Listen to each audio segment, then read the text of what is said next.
रामलाल की इकलौती बेटी गौरी गांव की सबसे सुंदर और समझदार लड़कियों में गिनी जाती थी। गोरा चेहरा, बड़ी बड़ी मासूम आंखें और स्वभाव इतना सरल कि जो भी उसे देखता दुआ देता।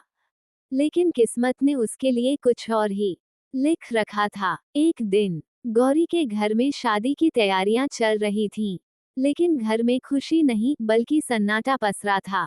गौरी अपनी छोटी सी खिड़की के पास बैठी दूर खेतों की तरफ देख रही थी। उसकी आंखों में आंसू थे। बिटिया, उसकी मां सावित्री ने धीमे से आवाज दी। गौरी ने पलटकर देखा और कहा, मां, क्या सच में मेरी शादी उसी आदमी से होगी? सावित्री की आंखें भर आईं, लेकिन वह कुछ बोल नहीं पाई। मजबूरी उसके चेहरे पर साफ लिखी थी। असल में रामलाल पर गांव के साहूकार का बहुत बड़ा कर्ज था, और कर्ज न चुका पाने के कारण उसे सजा के तौर पर उसकी बेटी की शादी एक भिखारी से करने का आदेश दिया। गांव में रहने वाला एक भिखारी किशन, जो कभी किसी अमीर घर का था, लेकिन अब सड़क पर आ गया था। वह गौरी से शादी करना चाहता था। शाम होते होते शादी की रस्में शुरू हो गईं। उद्धरण चिन्ह, गौरी को लाल जोड़े में सजाया गया।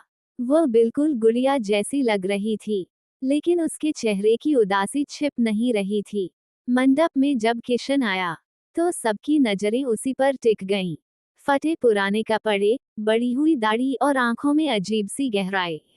गौरी ने पहली बार उसे ठीक से देखा। उसने सोचा था कि वह गंदा और डरावना होगा।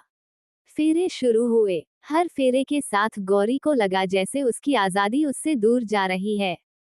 7वां फेरा पूरा होते ही गौरी की आंख से एक आंसू चुपचाप गिर पड़ा। शादी के बाद गौरी को किशन की छोटी सी झोपड़ी में लाया गया। झोपड़ी उम्मीद से कहीं ज्यादा साफ सुथरी थी। गौरी चुपचाप कोने में बैठ गई। कुछ देर खामोशी रही, फिर किशन ने धीरे से कहा, डरो मत, मैं तुम्हें कभी मजबूर नहीं करूंगा।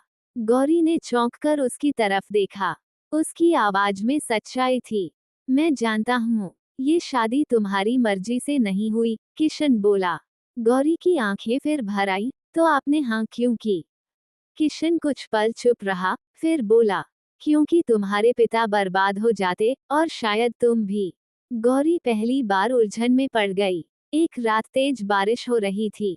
छत टपकने लगी। गौरी घबरा गई, लेकिन किशन ने फुर्ती से सब संभाल लिया। रस्सी बांधना, छेद बंद करना, पानी की दिशा मोड़ना। कुछ हफ्ते बाद गांव में हलचल मच गई। साहूकार के घर चोरी हो गई थी, और शक सीधे किशन पर गया। गौरी डर गई, लेकिन किशन शांत खड़ा रहा। साहूकार भी आ गया। मैंने पहले ही कहा था, ये आदमी ठीक नहीं, वह चिल्लाया।